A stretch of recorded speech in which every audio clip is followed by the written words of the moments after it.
स्वाध्याय कक्षा 10वीं हिंदी पाठ 5वां ईमानदारी की प्रतिमूर्ति। लेखनीय। आज के उपभोक्तावादी युग में पनप रही दिखावे की संस्कृति पर अपने विचार लिखिए। जो दिखता है वही बिकता है। आज के युग ने इसी कथ्य को स्वीकारा है। ज़्यादातर लोग अच्छे विज्ञापन, उत्पाद के प्रतिष्ठा चिन्ह को देखकर प्रभावित होते हैं। दिखावे की इस संस्कृति ने समाज के विभिन्न वर्गों के बीच दूरियां बढ़ा दी है। यह संस्कृति मनुष्य में भोग की प्रवृत्ति को बढ़ावा दे रही है। हमें इस पर नियंत्रण करना चाहिए। पठनीय। पुलिस द्वारा नागरिक सुरक्षा के लिए किए जाने वाले कार्यों की जानकारी पढ़िए एवं उनकी सूची बनाइए। पुलिस द्वारा नागरिक सुरक्षा के लिए किए जाने वाले कार्यों की सूची इस प्रकार है। भीड़-भाड़ वाले क्षेत्रों में चौकसी रखना, नागरिकों की सेवा के लिए सदैव तत्पर रहना, किसी भी तरह के विरोध प्रदर्शन में शांति बनी रहे इस बात का पूरा ध्यान रखना, बड़े बाजारों और राष्ट्रीय स्मारकों पर सदैव अपनी निगाह बनाए रखना, क्षेत्र में किसी भी प्रकार के जुर्म होने की संभावना को खत्म करना। संभाषणीय। अनुशासन जीवन का एक अंग है। इसके विभिन्न रूप आपको कहाँ-कहाँ देखने को मिलते हैं, बताइए।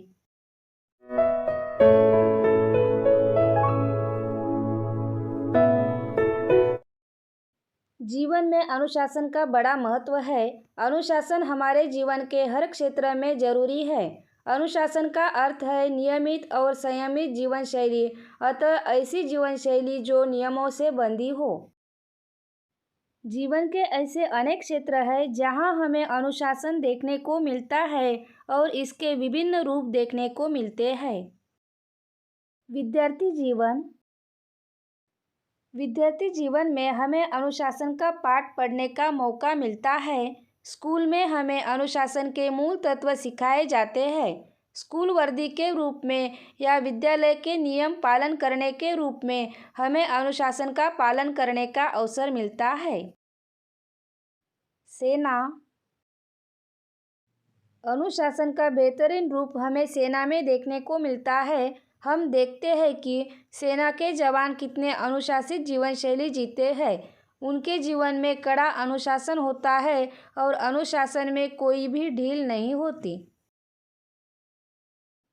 अनेक सरकारी कार्यालय और बड़ी-बड़ी कंपनियों के कार्यालय हैं जहां हमें अनुशासन के बेहतरीन रूप देखने को मिलते हैं। सूचना के अनुसार कृतियां कीजिए।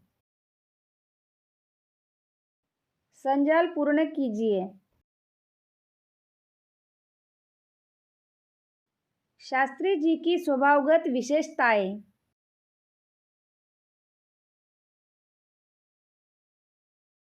ईमानदारी, सादगी, सरलता, दूसरों की सहायता करना।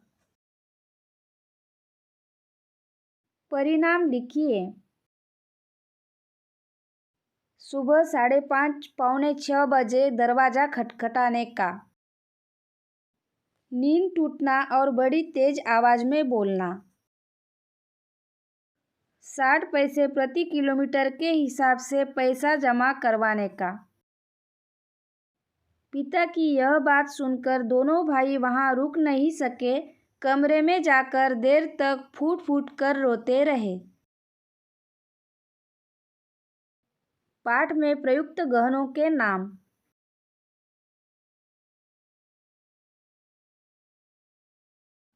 चढ़ावे के 5 ग्राम के सोने के गहने।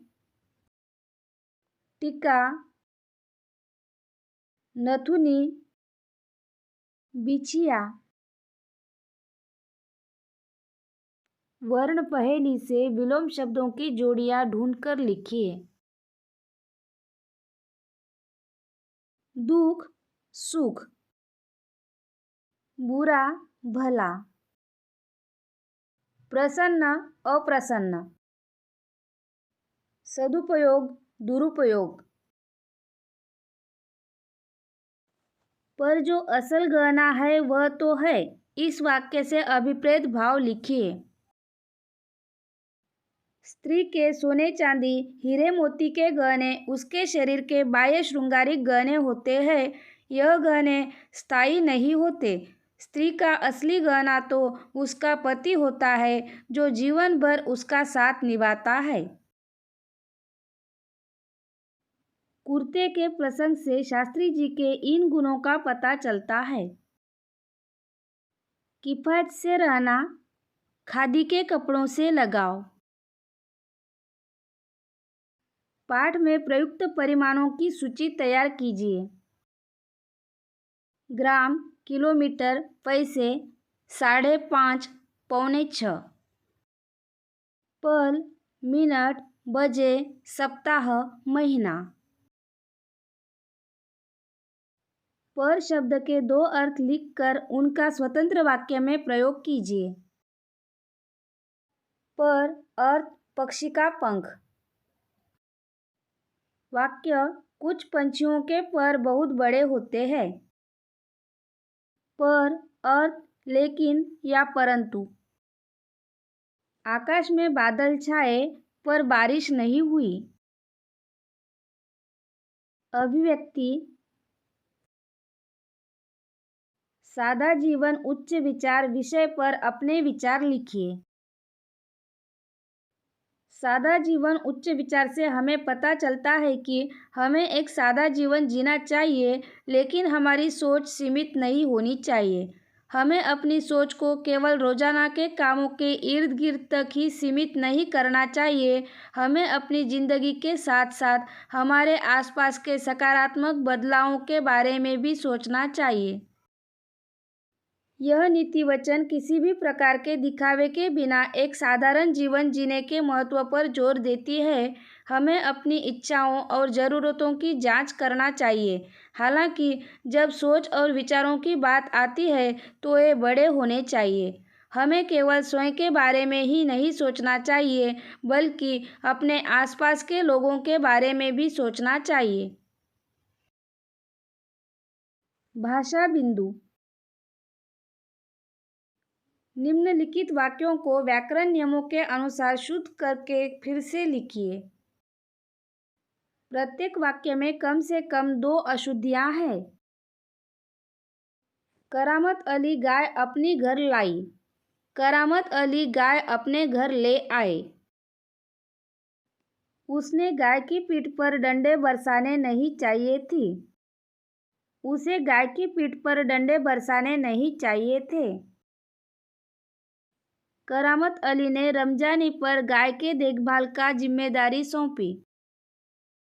करामत अली ने रमजानी पर गाय की देखभाल की जिम्मेदारी सौंपी। आचार्य अपनी शिष्यों को मिलना चाहते थे। आचार्य अपने शिष्यों से मिलना चाहते थे। घर में तख्ते के रख जाने का आवाज आता है। घर में तख्ता रखे जाने की आवाज आती है। लड़के के तरफ मुखातिब होकर रामस्वरूप ने कोई कहना चाहा। लड़के की तरफ मुखातिब होकर रामस्वरूप ने कुछ कहना चाहा। सिरचन को कोई लड़का बाला नहीं थे।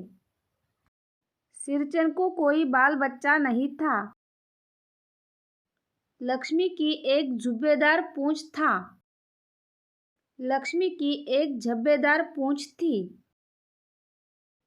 कन्हैयालाल मिश्र जी बिड़ला के पुस्तक को पढ़ने लगे। कन्हैयालाल मिश्रा जी बिड़ला की पुस्तक को पढ़ने लगे। डॉक्टर महादेव साहा ने बाजार से नए पुस्तक को खरीदा। डॉक्टर महादेव साहा ने बाजार से नई पुस्तक खरीदी। लेखक गोवा को गए, उनकी साथ साधु साहब भी थे। लेखक गोवा गए और उनके साथ साधु साहब भी थे। तिलक जी ने एक सज्जन के साथ की हुई व्यवहार बराबर थी। तिलक जी द्वारा एक सज्जन के साथ किया हुआ व्यवहार सही था। रंगीन फूल की माला बहुत सुंदर लग रही थी। रंगीन फूलों की माला बहुत सुंदर लग रही थी। बूढ़े लोग, लड़के और कुछ स्त्रियां कुएं पर पानी भर रहे थे। बूढ़े लोग, लड़के और कुछ स्त्रियां कुएं से पानी भर रहे थे। लड़का, पिताजी और माँ बाजार को गई। लड़का, पिताजी और माँ बाजार गए। बरसों बाद पंडित जी को मित्र का दर्शन हुआ। बरसों बाद पंडित जी को मित्र के दर्शन हुए। गोवा के बीच पर घूमने में बड़ी मजा आई। गोवा के बीच पर घूमने में बड़ा मजा आया। सामने शहर देखकर यात्री का प्राण मानो मुरझा गया। सामने शहर देखकर यात्री के प्राण मानो मुरझा गए। करामत अली के आंखों में आंसू उतर आई। करामत अली की आंखों में आंसू उतर आए। मैं मेरे देश को प्रेम करता हूँ। मैं अपने देश को प्यार करता हूँ। उपयोजित लेखन। निम्नलिखित मुद्दों के आधार पर कहानी लिखिए, उसे उचित शीर्षक दीजिए। गांव में लड़कियां सभी पढ़ने में होशियार। गांव में पानी का अभाव, लड़कियों का घर के कामों में सहायता करना, बहुत दूर से पानी लाना, पढ़ाई के लिए कम समय मिलना, लड़कियों का समस्या पर चर्चा करना, समस्या सुलझाने का उपाय खोजना, गांव वालों की सहायता से प्रयोग करना, सफलता पाना। शीर्षक। सोनपुर नाम का एक छोटा गांव था जो शहर से 25 किलोमीटर दूरी पर स्थित था। उस गांव में कोई बड़ा विद्यालय नहीं था। विद्यालय शहर में स्थित था। चूंकि गांव की लड़कियां पढ़ने में बहुत होशियार थीं, सभी पढ़ने जाती। सोनपुर में पानी का बहुत अभाव। गांव में बहुत दूरी पर तालाब था। गांव के लोग वहां से पानी लाया करते थे। लड़कियां पढ़ने के साथ घर के कामों में सहायता भी करती थीं। चूंकि तालाब बहुत दूरी पर था, गांव की लड़कियों को पानी लाने में काफ़ी समय लग जाता था। गर्मियों में तालाब में पानी भी बहुत कम रहता, जिससे सभी कष्ट पाते। इसी वजह से लड़कियां भी अपनी पढ़ाई पर पूरी तरह से ध्यान नहीं दे पाती। उनका समय घर के काम और पानी लाने में निकल जाता। अतएव सभी लड़कियों ने जमा होकर इस समस्या पर चर्चा की। लड़कियों ने उनके गांव के घरों के निकटवर्ती क्षेत्र में ही एक कुआं खोदने की बात कही। गांव वालों को यह बात पसंद आ गई और उन्होंने इस कार्य में उन लड़कियों की सहायता करने का निर्णय लिया। अंततः सभी गांव वालों ने मिलजुल कर कुआं खोदना शुरू किया। मिलजुल कर काम करने से उन्हें उनका लक्ष्य तुरंत ही प्राप्त हो गया। इससे गांव वालों की परेशानी दूर हो गई और लड़कियों को भी पढ़ाई के लिए पूरा समय मिलने लगा। सभी बहुत प्रसन्न हुए। लड़कियों की सूझबूझ से गांव की समस्या हल हुई। शीर्षक। सूझबूझ का फल।